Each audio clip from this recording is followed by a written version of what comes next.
La maison Targaryen est au centre de House of the Dragon et est la famille la plus historiquement détaillée de l'univers de Game of Thrones, avec une histoire fascinante dans laquelle se plonger. Bien le bonsoir, mesdames et messieurs. Nous sommes l'animation de la soirée. Les deux adaptations de HBO représentent la maison Targaryen à des moments très différents de son importance à Westeros. House of the Dragon, basé sur le livre Fire and Blood de George W. R. Martin, examine la famille noble au sommet de sa puissance, la dynastie Targaryen étant la force dominante des 7 royaumes en raison de leur règne croissant et du pouvoir des dragons. 200 ans plus tard, Game of Thrones voit la famille Targaryen après sa chute, à commencer par Viserys et Daenerys étant les restes exilés d'une famille renversée, avec la nouvelle lignée Baratheon assise sur le trône. Le voyage depuis les événements de House of the Dragon jusqu'à ceux de Game of Thrones est rempli d'histoires fascinantes, l'emprise de la dynastie sur le royaume tombant de plus en plus, sans oublier qu'il y a des années d'histoire avant House of the Dragon, dont certaines devraient être montrées dans les futurs spin-offs de Game of Thrones. Contrairement à la plupart des grandes maisons de Westeros dont les racines remontent à des groupes ethniques tels que les Premiers Hommes, les Andals ou les Rhoynar, la maison Targaryen vient de l'empire du nom de possession. Valyria était une ville d'Essos qui, à l'époque de Game of Thrones, est considérée comme ayant réalisé des réalisations architecturales et technologiques dépassant l'entendement, les dragons étant une source importante de sa force. L'empire était gouverné par 40 maisons nobles chevauchant des dragons, dont la maison Targaryen, bien qu'elle ne soit pas parmi les plus puissantes. Une ancêtre Targaryen nommée Daenerys a eu des visions d'un cataclysme, prévoyant le destin de Valyria, et a prévenu son père, Aenar. Lui faisant confiance, Aenar a éloigné sa famille et ses richesses de Valyria, s'installant sur l'avant-poste valérien de Père Dragon au large de Westeros. La vision s'est produite en 102 BC, un peu plus d'un siècle avant la conquête d'Aegon. Sur Père Dragon, Aegon a hérité du dragon Balerion qui avait survécu au voyage depuis Valyria, et les dragons Meraxes et Vhagar ont éclos, ce dernier étant l'un des dragons de House of the Dragon. Bien qu'ils ne soient pas représentés à 100% dans les séries, les Targaryens dans les romans de George W. R. Martin sont représentés comme ayant des yeux violets pour compléter leurs emblématiques cheveux argentés. Dans Le Monde de glace et de feu, Martin explique que le peuple valérien se distinguait par sa grande beauté. Leur couleur distincte de cheveux argentés ou dorés et la couleur inhabituelle de leurs yeux violets était considérée comme la preuve que les Valériens ne sont pas entièrement du même sang que les autres hommes. Cependant, certains maîtres pensent que ces qualités sont simplement le résultat d'une culture isolationniste au fil du temps. Les Targaryens étaient connus à Valyria pour être plus proches des dragons que les autres, mais tous les Valériens ou Targaryens ne sont pas assurés de pouvoir se lier à un dragon. Les dragons sont intelligents et la règle générale est qu'ils peuvent être entraînés à suivre les ordres d'un dragonnier à la fois. Le dragon ne permettra à personne d'autre d'être sur son dos tant que son dragonnier vivra, à moins que celui-ci ne l'accompagne. Le lien entre le dragonnier et le dragon est spécial et possède des propriétés mystérieuses, car il a été démontré que les dragons le ressentent lorsque le dragonnier souffre et vice-versa. On ne sait pas exactement ce qui rend le sang valérien unique en leur permettant de monter des dragons, bien que cela fasse partie de la raison de la consanguinité entre les membres de la famille. Les bâtards valériens, appelés graines de dragon, de la maison Targaryen de la maison Velaryon, parviennent à s'emparer des dragons pendant la danse des dragons. Quant aux non-valériens, il n'y a aucune preuve distincte d'une manière ou d'une autre que les gens ordinaires peuvent ou non monter un dragon, mais il n'y a aucune trace de cela. La conquête d'Aegon est sans doute l'événement le plus important de l'histoire de Westeros. Aegon le Conquérant chevauchait son dragon Balerion avec ses sœurs Visenya Rhaenys et leur dragon et assiégeait les royaumes alors indépendants de Westeros. Ils ont réussi à revendiquer 6 des 7, bien que Dorne ait résisté à la capture. Après avoir unifié le continent, Aegon fut désormais connu sous le nom d'Aegon I Targaryen, établissant ainsi Port-Réal et le Donjon Rouge, marquant le début d'une dynastie qui durera près de 300 ans.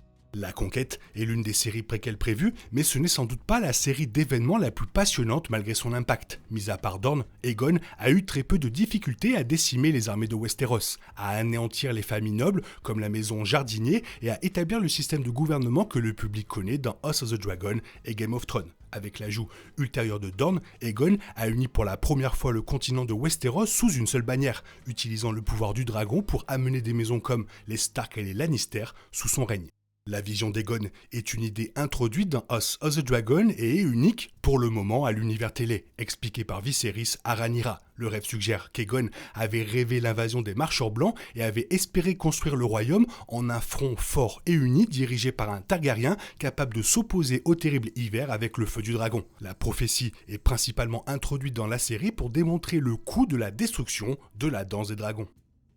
La danse des dragons est le sujet central de House of the Dragon de HBO et est détaillé dans Fire and Blood. Jaehaerys Ier était le 4e monarque de la dynastie Targaryen qui dirigea le royaume dans une ère de paix et de prospérité pendant 55 ans, conduisant la famille à son apogée. Il y eut un conflit de succession et un grand conseil fut réuni pour décider de l'héritier de Jaehaerys, sélectionnant finalement le mâle Viserys plutôt que Rhaenys, bien qu'elle ait une meilleure prétention grâce à la lignée de Jaehaerys. Viserys Ier est le dirigeant du début de la série HBO.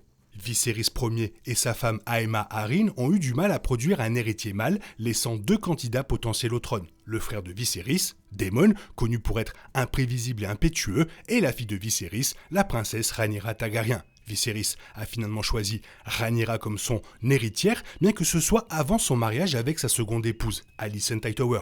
Alicent a donné naissance à un mâle, Aegon, créant un conflit de succession, car Viserys avait déjà déclaré Rhaenyra comme son héritière, mais avait maintenant un fils qui, selon la loi, serait le prochain sur le trône. À la mort de Viserys Targaryen, un complot fut mis en place pour mettre Aegon sur le trône, divisant le royaume entre les factions vertes et noires. La faction verte, établie par les couleurs vertes de la bannière Hightower, soutenait la revendication d'Aegon en tant que fils aîné, tandis que la faction noire croyait au souhait de Viserys que Rhaenyra soit son successeur. Ce conflit a conduit à une guerre civile totale, les Targaryens tuant les Targaryens et les dragons tuant les dragons. L'ère de paix de Jaehaerys s'est heurtée à une période de destruction et de terreur, avec Westeros entraîné dans l'une de ces guerres les plus sanglantes dans un conflit inutile pour le pouvoir.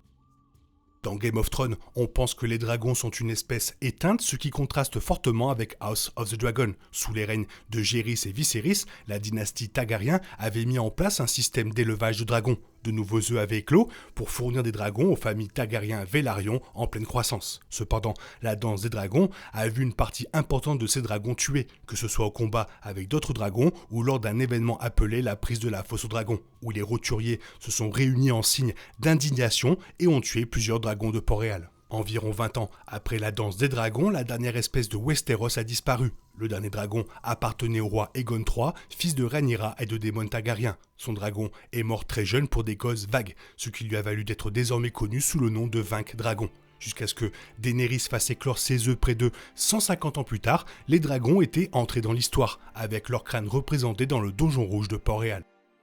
Un peu plus de 100 ans avant les événements de Game of Thrones, une autre guerre civile a dévasté les 7 royaumes. Le roi Aegon IV, l'un des monarques les moins respectés de la lignée Targaryen, a engendré de nombreux bâtards, son bâtard Daemon Rivers étant légitimé. Daemon Rivers a formé sa propre maison dérivée se nommant Daemon Feu Noir, d'après l'épée en acier valérienne ancestrale que son père lui avait conférée. Cela a créé un conflit avec le véritable héritier d'Aegon IV, Daeron, après la mort de leur père. Daeron II monta sur le trône de fer et son demi-frère se rebella, marquant le début de la première rébellion Feu Noir. Au cours d'environ 60 ans, il y eut 5 rébellions au total sous les règnes de différents rois Targaryens, entraînant un nouveau déclin de la dynastie Targaryen au cours du siècle précédent Game of Thrones. Les Feux Noirs ont également fait d'autres tentatives d'accession au trône au cours de cette période qui n'ont pas été documentées comme les rébellions officielles. Juste avant Game of Thrones, la rébellion de Robert ouvre la voie à de nombreux points majeurs de l'intrigue de la série originale. Le roi Aerys II, plus tard appelé le roi fou, commença son mandat en tant que monarque prometteur avec de grandes ambitions pour étendre les 7 royaumes. Au fil du temps, en raison d'un conflit avec sa main, Tywin Lannister, et d'un emprisonnement de 6 mois dans le château de Sombreval, Aerys a commencé à perdre le contrôle de lui-même et à se tourner vers la cruauté commune. Cependant, le catalyseur de la rébellion de Robert fut Rhaegal Targaryen, le fils d'Aerys, qui s'enfuit avec Lyanna Stark. Auparavant, Lyanna Stark avait été fiancée à Robert Baratheon, passionné par son amour pour elle. Lord Rickon Stark et Brandon Stark, le père et le frère aîné de Ned Stark, se sont rendus vers le sud, jusqu'à Port-Réal, pour demander le retour de Lyanna, ce à quoi Aerys a réagi en brûlant Rickon vif et en le suspendant sous ses yeux. Ned Stark, Robert Baratheon et Jon Arryn ont alors appelé leur bannière et la rébellion de Robert a commencé. Plusieurs batailles ont eu lieu, mais 3 événements clés sont pertinents pour la dynastie Targaryen, la bataille du Trident, le sac de Port-Réal et la Tour de la Joie. La bataille du Trident a vu Robert Baratheon et son rival, le prince Rhaegar, s'affronter face à face. Robert revendique la victoire en tuant Rhaegar, l'héritier du roi fou. Lors du sac de Port-Réal, Tywin Lannister a trahi Aerys, ordonnant à ses forces de prendre d'assaut la ville violemment et chargeant plus tard la montagne de tuer les enfants en bas âge de Rhaegar Targaryen. Jaime Lannister de la garde royale a poignardé Aerys dans le dos, mettant ainsi fin à la guerre. Par la suite, Ned Stark a trouvé sa sœur Lyanna mourante à la Tour de la Joie, bien qu'il ait pris son nouveau-né et l'ait fait passer pour son fils bâtard. La suite, vous la connaissez, mais la dynastie Targaryen a duré près de 300 ans avec 18 monarques de qualité variable dirigeant Westeros. Leurs surnoms ont souvent des signes révélateurs de cette qualité, comme le conquérant, le cruel, le bon ou bien sûr le roi fou.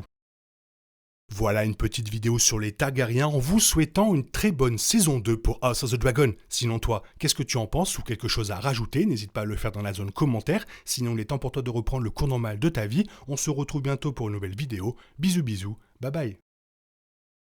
Il est impossible de compter sur les autres de nos jours. On est obligé de tout faire soi-même.